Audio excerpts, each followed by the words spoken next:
pessoais, as pessoas deficientes, os testemunhos de Jeová, os negros e aí por diante. Quer dizer que quando se fala de 6 mil, não foram também 6 milhões, foram mais perto de 7 milhões, e quando se fala, os poloneses foram com certeza a metade desses 6 milhões. As outras vieram de toda a Europa, onde os alemães trouxeram as leis de Nuremberg e trouxeram toda a estratégia de deportação dos judeus. Com isso, conseguiram de matar 2/3 da população judaica. Vocês podem imaginar que da população brasileira, que é mais ou menos 20 milhões, né, por aí, se matassem 2/3, sobraram quantos? Vocês sabem? 2/3 são mortos, né? Sobram mais ou menos, vamos dizer, 70 milhões. Então, o impacto disso, até hoje, é sentido pelas famílias judaicas, se eles estavam ou não na Europa, porque tinha família na Polônia. Quando eu encontro, às vezes, pessoas que eu não conheço, todos eles têm essa herança maldita que se fala hoje, né? Que é muito usual. E as traumas existentes nessas famílias é muito grande e não vai acabar nunca. Então, isso para vocês entenderem, que tinha essa organização do governo que em 41 resolveu que tinha de ter a solução final, que era para acabar com o povo judaico. É um crime que não é perdoável, jamais. E é uma história que tem que ser contada para que se aprenda que pode acontecer quando alguém que governa manipula a população. É que o Hitler fez. Depois da Primeira Guerra Mundial, a Alemanha foi deixada numa situação econômica terrível. E tinha um desemprego tremendo. Não foi difícil. Em primeiro lugar, ele queria que os judeus alemães fossem embora por conta própria, mas ninguém os queria, porque tinha medo que eles tomassem os empregos dos outros. Então os países fecharam as fronteiras. Com isso, ele foi eleito democraticamente em 1933. Devem vocês perguntar o que é uma democracia. Até aqui no Brasil, pergunta, que está parecendo mais numa ditadura do que uma democracia. Aqui não tem presidente que fala que vai resolver a corrupção, não cabe a ela. Então vocês têm que aprender e entender o que é realmente uma democracia. O Hitler acabou dentro de um mês, menos de um mês, com as leis de Weimar, que eram muito parecidas com os Estados Unidos, implantou as leis que ele queria e também a lei que permitia a ele tratar os judeus da maneira que ele queria. Tudo isso que eu vou falar, vocês no futuro podem usar como aprendizagem que acontece aqui no Brasil. Porque é importante que vocês, jovens, leiam o jornal, se informam e saibam que é de maior importância. Essa semana eu falei com meu marido que é muito ruim ser idoso. Ouve-se os outros falar. O Lula fez o favor de falar que Dilma lutou para a democracia, jamais lutou. Onde que estava Aécio? Aécio tinha 7 anos. Estava no primeiro ou segundo ano da escola. Que o Aécio era um nazista. Nem sabe o que quer dizer isso. Quer dizer, cabe a vocês aprender história sim, que é a base de muita sabedoria. Agora, eu sou Nanette Blitz-Koning, nasci em Amsterdã, Holanda, em 1929, eu tenho 85 anos. Teve 2 irmãos e teve uma infância normal e feliz. Frequentei uma boa escola pública e fazia muito esporte.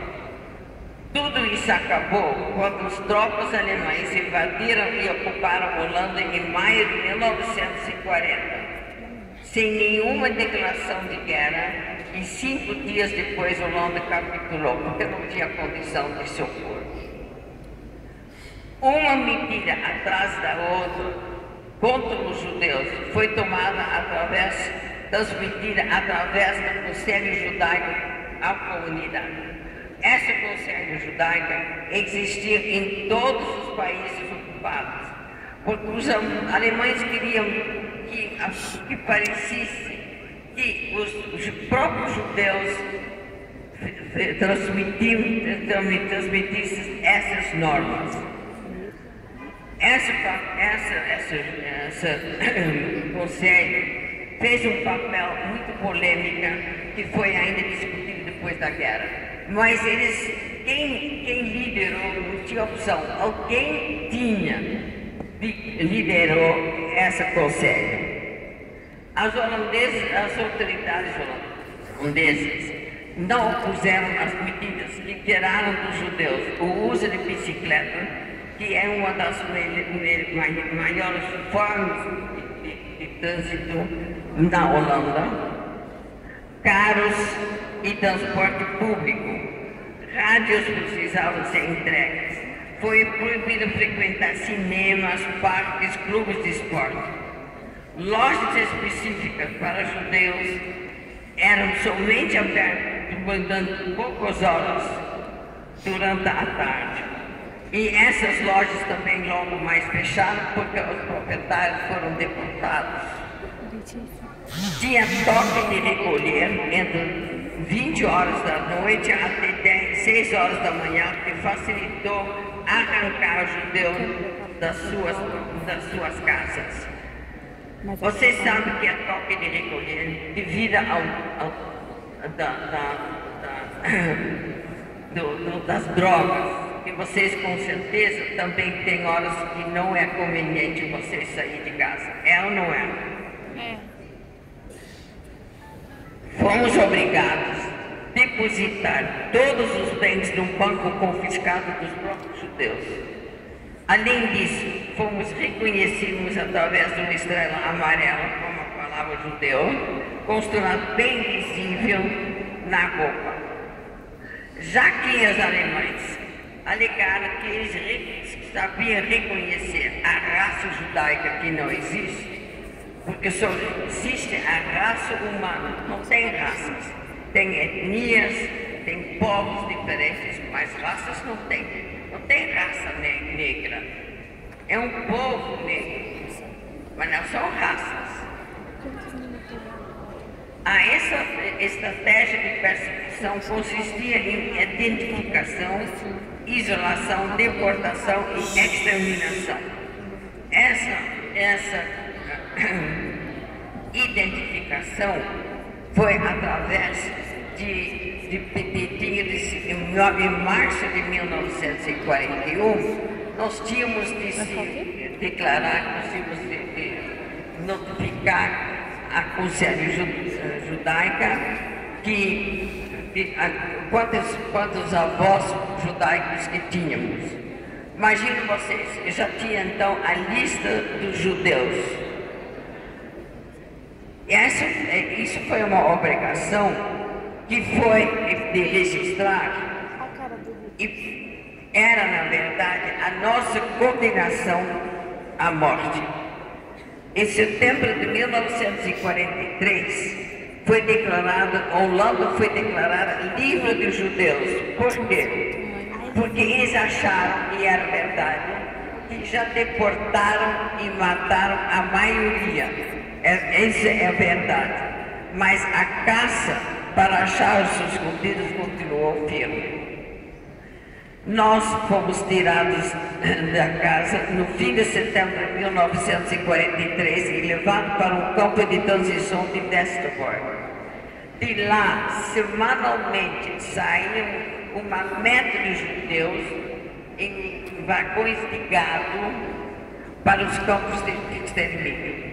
Segunda-feira, quando se lia a lista, as pessoas mal queriam acreditar no seu destino, porque em 1942, o BBC de Londres já tinha declarado que havia campos de extermínio. Então, mal se acreditava que nós fomos levados para trabalhos forçados. Nós fomos levados a Bergen-Belsen em fevereiro de 1944 com o trem comum, porque nós, a minha família, pertencíamos que se chamava a Lista Palestina e me dava o direito de ser trocado por prisioneiros de guerra ou os demais. Himmler manteve um estoque judeu, não era gente, de judeus para os fins de troca. Eu conheço apenas um transporte que saiu de Bergen-Belsen e chegou na Palestina. Na época era Palestina, não era Israel. Nós fomos levados de trem comum para Bergen-Belsen, que era um campo, não era um campo de extermínio em si, mas as condições eram tão deploráveis que os prisioneiros morreram de fome, doenças e maus tratos. A vida do campo era uma constante luta de sobrevivência. Esses campos, diferentes campos, não eram ligados. Eles eram campos diferentes. Você não poderia ir de um campo para o outro.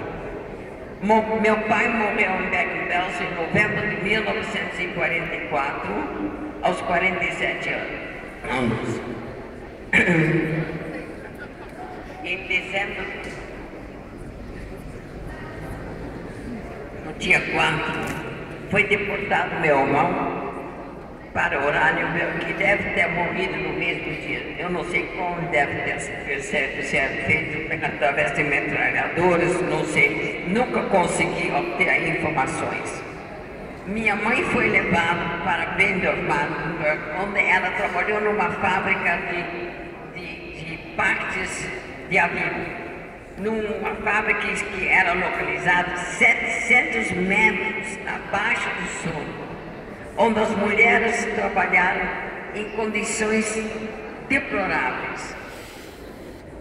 Em abril de 1945, 2.000 mulheres foram colocadas num trem não tinha destino, que eventualmente chegou na Suécia. Minha mãe morreu mais 4 ou 5 dias depois de partir do trem. Essa história eu sei porque um amigo nosso foi à Suécia para investigar o que tinha acontecido com a família dele. Inclusive, também investigou nós. Encontrou-se com 2 mulheres que estavam juntas à minha mãe. É por isso que eu sei que aconteceu com ela.